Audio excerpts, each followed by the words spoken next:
Very good morning friends, thank you very much for watching all my recent videos. एक बार फिर से मैं स्वागत करता हूं साहिल नागपाल आपका अपने शो क्रिकेट विद साहिल के अंदर। इस वीडियो के अंदर हम बात करेंगे दो बहुत ही बड़े प्लेयर और पिछले कई समय से उनके कंपैरिजंस की बात हो रही है क्रिकेटिंग वर्ल्ड के अंदर। डिफरेंट प्लेटफॉर्म्स पे डिफरेंट एजेस के क्रिकेटर जो कि एक्स क्रिकेटर्स रह चुके हैं, करंट क्रिकेटर्स, मॉडर्न एरा में लोग उनकी कवर ड्राइव की कंपैरिजन की बात करते हैं। जी हाँ, मैं बात कर रहा हूँ विराट कोहली वर्सेस बाबर आजम। इन दोनों प्लेयर्स के अंदर विराट कोहली का तो ऑरा सारी दुनिया जानती है कि पिछले 15-16 साल के अंदर विराट ने क्या करके दिखाया है। क्या उनका कंपैरिजन बाबर आजम के साथ सही है या नहीं है, हम देखेंगे इस पूरी वीडियो के अंदर। स्टेप बाय स्टेप आपको मैं एक्सप्लेन करूंगा और बाद में आप ही डिसाइड करेंगे क्या ये कंपैरिजन बनता भी है या नहीं बनता, या ये जस्टिस है कंपैरिजन करना या नहीं।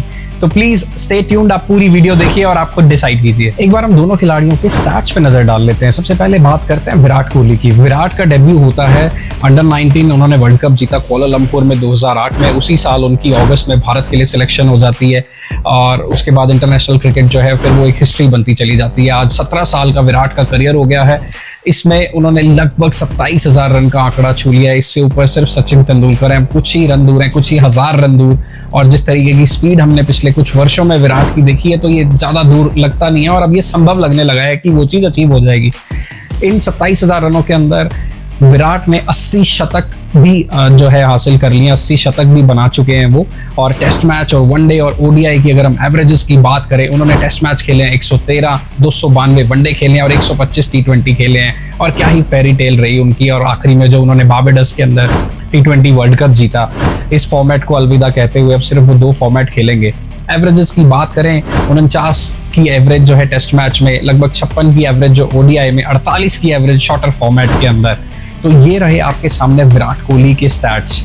अब हम बात करते हैं बाबर आजम की। इनका डेब्यू लगभग 7.5 साल बाद जाकर के होता है 2015 में, जहां की विराट के डेब्यू की बात करें तो 7.5 साल का गैप है।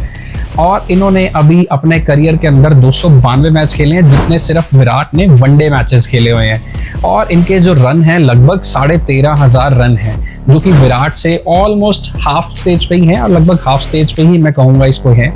तो क्या ये कंपैरिजन सही है? दो बड़े बैट्समैन की अगर हम बात करें या हम सिर्फ बैटिंग क्वालिटीज की बात करें, वो क्या क्या क्वालिटीज होती हैं और क्या बैट्समैन को अलग बनाती हैं। सबसे बड़ी क्वालिटी जो किसी भी बैट्समैन की होती है वो टेम्परामेंट होता है, वो माइंडसेट होता है। उसके बाद उस बैट्समैन के पास वो स्किल होता है। उसके बाद उस बैट्समैन के पास वो शॉट सिलेक्शन होती है, वो टाइमिंग होती है, एक प्लान होता है। और हमेशा वो हर चीज को चेक करता रहता है अपने प्लान्स को। क्योंकि अगर हम बात करें चेजिंग की, अगर विराट चेज कर रहा है या बाबर चेज कर रहा है तो इनके बैक ऑफ द माइंड, इनके दिमाग में कहीं ना कहीं वो they keep the run rate check, वो चेज करते हुए वो कैलकुलेशंस। और विराट कोहली की अगर हम चेजिंग की बात करें, पिछले 10 सालों के अंदर लगभग 8,000 रन विराट ने वाइल चेजिंग मारे और चेजिंग में उनकी एवरेज और बढ़ जाती है, 65 की एवरेज हो जाती है। और उस चेजिंग के अंदर अगर हम बात करें तो विराट का दिमाग लगभग किसी कंप्यूटर से कम नहीं चलता है। वो हर तरीके की सिचुएशन को कैलकुलेट करते हैं, एनालाइज करते हैं, सिचुएशन को अडॉप्ट करते हैं कि इस सिचुएशन पे क्या खेलना चाहिए, कौन सा बेहतर शॉट है, कौन से बॉलर को टारगेट करना चाहिए, कितने बॉलर्स के कितने कोटा के हिसाब से कितने ओवर बकाया है, कब हमें टारगेट करना चाहिए और गेम की पेस क्या रहेगी, क्या इस समय कंडीशंस हमें अलाउ कर रही हैं आगे मारने के लिए, या रोक के चलना है या एंकर रोल खेलना है। तो जो आपको मैं बैटिंग क्वालिटीज बता रहा था, शॉट सिलेक्शन बता रहा था, टेम्परामेंट बता रहा था, और एक सबसे बड़ी जो क्वालिटी जो सारे प्लेयर्स को अलग करती है वो होती है एबिलिटी टू अडॉप्ट। हम एबिलिटी टू अडॉप्ट, यानी जब कंडीशंस बिल्कुल आपको अलाउ नहीं कर रही है कि आप अपनी नेचुरल गेम खेल सकें, आपको अपने plans all of a sudden change करने पड़ेंगे और इस एग्जीक्यूशन के लिए बहुत कम वक्त रहता है। आपको उसी शॉर्ट टाइम के अंदर एनालाइज करना पड़ता है कि गेंद रुक के आ रहा है, कैसा चल रहा है, ज़्यादा ट्रेवल कर रहा है, किस तरीके की हवा है, कहाँ पे हवा है, कहाँ शॉर्टर बाउंड्रीज हैं, ये प्लान्स बनाने पड़ते हैं। और हमने विराट को देखा है पिछले कुछ सालों के अंदर, उसने सेना कंट्रीज के अंदर बहुत बढ़िया बैटिंग करी है, south Africa, England, New Zealand, Australia. Similarly Babar ने अभी इन कंट्रीज के अंदर कुछ स्ट्रगल किया है अगर हम स्पेशली लॉन्गर फॉर्मेट की बात करें। और सेंचुरीज का कंपैरिजन भी अगर हम बात करें, बाबर के 32 हैं, विराट के 80 हैं, क्योंकि अभी बिल्कुल सही तुलना नहीं है। बाबर को भी काफी लंबा करियर आगे तय करना है, नो डाउट। वो भी इस रीजन के बहुत ही बढ़िया बैट्समैन है, उनके पास भी हर तरीके की रेंज है, हर तरीके के शॉट्स हैं। वो खेलते हैं तो क्या खूब खेलते हैं। पिछले कुछ समय से उनकी स्ट्राइक रेट की चर्चा हो रही है, जिस तरीके से पहले विराट कोहली की हो रही थी, लेकिन उन्होंने अपनी गेम को अपग्रेड किया क्या दो चीज़ें हैं और क्या वो डिफरेंस है जो इन दोनों खिलाड़ियों को अलग बनाता है। मेरे हिसाब से जो विराट कोहली का इम्पैक्ट है ना वो बहुत बड़ा है, और दूसरा जो उनकी फिजिकल फिटनेस है, ये दो ऐसी चीज़ें हैं जो कि बहुत ही डिफरेंट कर देती हैं। इसके अलावा उनका जो माइंडसेट है वो अलग हो जाता है उसके बाद, इन दो चीज़ों के बाद। कहीं ना कहीं बाबर की जो इनिंग्स होती हैं, बाबर जिस तरीके से लेकर के चलते हैं टीम को, काफ़ी सारी चीज़ें पाकिस्तान क्रिकेट के अंदर अप्स एंड डाउन्स रहते हैं, वो कभी भी स्टेबल नहीं रहने देते हैं, कुछ कुछ समय के बाद चीज़ें चेंज करते जाते हैं। माइट भी वो एक इम्पैक्ट है कि वो उसको उस तरीके से टेक केयर नहीं कर पाता है पाकिस्तान क्रिकेट अपने बाबर आजम को, जो कि उनके लिए वो स्टार है और ऑलरेडी वो स्टार है, वो प्रूव कर चुका है। जो Virat Kohli as a brand बन गया, बीसीसीआई ने विराट कोहली सिर्फ विराट कोहली नहीं है, Virat Kohli is a huge brand, is an inspiration for millions and millions. बहुत सारे लोगों के लिए वो इंस्पिरेशन है और दुनिया उनको देख के क्रिकेट खेलना स्टार्ट कर रही है, उनको देख रही है। विराट के साथ हजारों करोड़ों रुपए का एम्पायर भी खड़ा है, बिजनेसेस भी खड़े हुए हैं, वो एक आइकॉन बन चुके हैं, यूथ आइकॉन। लोग उनकी तरह दिखना चाहते हैं, उनकी तरह बोलना चाहते हैं, उनकी तरह खेलना चाहते हैं। और कंपैरिजन में विराट और बाबर की अगर हम बात करें तो बाबर का कंपैरिजन मेरे लिहाज में बिल्कुल भी अभी विराट के साथ नहीं बनता है।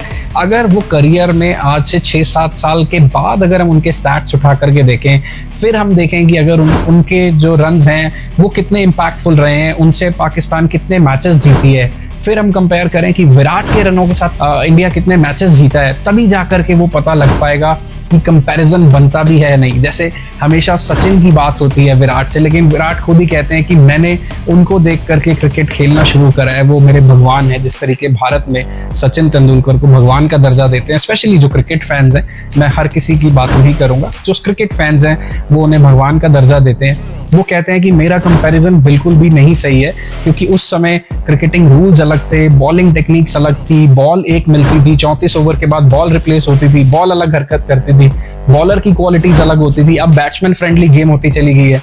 तो वो बिल्कुल भी इस चीज को कबूल नहीं करते हैं कि आप मेरी तुलना सचिन से करें। और इसी नजर में मुझे लगता है कि ये अननेसेसरी प्रेशर ऐड ऑन है। अगर हम बाबर के ऊपर बात करें तो किसी भी तरीके का इनका कंपैरिजन अभी बनता नहीं है। विराट कोहली एक लेजेंड प्लेयर है, वो काफ़ी ऊपर हैं, बहुत ऊंचा स्टैंडर्ड सेट करते हैं। और सिर्फ ये कोविड का ब्रेक था 1-2 साल का, नहीं तो शायद उनके स्टैट्स ऐसे होते जो कि अभी भी बहुत अनबिलीवेबल स्टैट्स हैं, वो शायद किसी के हाथ ना आते। और अभी भी अगर हम 1-2 साल की बात करें तो कोई बड़ी बात नहीं है कि वो सचिन के करीब भी पहुंच जाए। मात्र 7-8 हज़ार रन की बात है इंटरनेशनल क्रिकेट में। जिस तरीके की फिटनेस है, लगभग विराट को भी 4-5 साल क्रिकेट और खेलनी चाहिए। हालांकि वो डिसाइड करेंगे किस तरीके से। अभी next year ICC champions trophy है, आईसीसी का टेस्ट चैंपियनशिप का जो साइकिल है वो चल रहा है, इसका भी नेक्स्ट ईयर फाइनल होने वाला है। और आई बिलीव कि अभी ये 2 साल लगभग और टेस्ट क्रिकेट भी कंटिन्यू करेंगे, कम से कम 2 साल और, यानी एक साइकिल और 25 के बाद 2027 तक। एंड लेट्स सी, मेरे नज़र में ये थे कंपैरिजन और ये थे स्टैट्स, और मैं विराट को रेट करता हूँ कि विराट इन दोनों के कंपैरिजन में काफ़ी ऊपर हैं और उन्होंने अपने डिफरेंट स्टैंडर्ड सेट करे हैं। स्टैट्स के साथ उन्होंने डिफरेंट स्टेजेस पे आके प्रूव किया, भारत को मैचेस जिताए हैं इतने ओकेजन्स पे। और अभी बाबर का कोई कंपैरिजन बनता नहीं है। विदाउट एनी डाउट विराट और बाबर बहुत अच्छी श्रेणी के प्लेयर हैं, इन दोनों की बहुत अच्छी बॉन्डिंग भी है और बाबर के अंदर वो रिस्पेक्ट और वो कद्र भी दिखती है जब भी वो विराट से मिलते हैं। तो आई बिलीव कि हमें अननेसेसरी कंपैरिजन इस पे नहीं करना चाहिए। बाकी आप लोग बताएं, आपको क्या लगता है, क्या ये कंपैरिजन सही है या नहीं है? क्या हमें कंपेयर करना चाहिए या कौन सा प्लेयर बेटर है? आप हमें कमेंट करके बताएं। अगर आपको ये कंपैरिजन वीडियो अच्छी लगी है और अगर आप ये वीडियो पसंद कर रहे हैं तो प्लीज़ वीडियो को लाइक करें, चैनल को सब्सक्राइब करें, बेल आइकन दबाएं और दोस्तों के साथ शेयर करें। और अगर आप चाहते हैं कि मैं इसी तरीके की और कंपैरिजन वीडियोस लेकर के आऊँ तो प्लीज़ कमेंट्स में अपने वो डिफरेंट प्लेयर्स के नाम लीजिए, 2 प्लेयर्स के नाम लीजिए। मैं देखूंगा सबसे ज़्यादा कॉमेंट्स किस पे आएंगे और उसके अकॉर्डिंग मैं आपके लिए वीडियो बना करके आऊँगा। Thank you very much again, see you next time.